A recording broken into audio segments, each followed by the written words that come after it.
Hey guys, today I'll be sharing my thoughts about Issy & Co.'s Brow Refiner. It's available in 3 shades and priced at 349 pesos. Also, I did a very simple makeup look using Issy & Co.'s products. You can watch it after the swatches. This brow refiner has brow gel and castor oil. Castor oil is really known to promote hair growth, and I'm really excited to try this since I have thin and sparse brow hairs.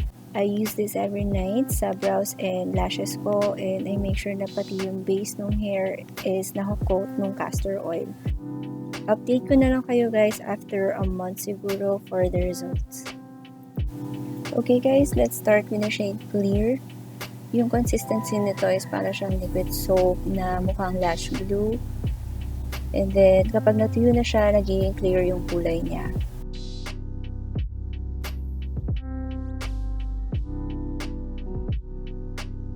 And then, it works also to set the hair in place. Isa pa pala guys na nagustuhan ko dito is wala siyang hassle gamitin. You just dip the wand and then apply directly. Right, next shade is brown. This one has microfibers in it. It helps volumize and create that fuller looking brows. And it's also effective in taming my super stubborn brow hairs. This is the first time I have tried brow mascara with microfiber, and I'm not kidding guys. If you have the same brows as mine, this is it. You must try this. Actually guys, mas nagustuhan ko tong with microfiber kasi mas may control siya dun sa direction ng hair and mas mukhang fuller yung kilay ko. But if you have full brows already, the clear one will be fine. And the last shade is Ash. Meron din tong microfibers guys, and maganda din yung shade niya. Grayish black siya. Ito yung ginagamit ko kapag very minimal yung makeup ko. It looks very natural and it adds volume. Inapply ko pala siya guys on top of the clear brow gel. And mas effective siya. Mas nagustuhan ko yung finish niya. Achieve na achieve dito yung feathery fluffy brows.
I was hanging with you, and then I realized I didn't think it was true. I was surprised when I found out I'd fallen for you.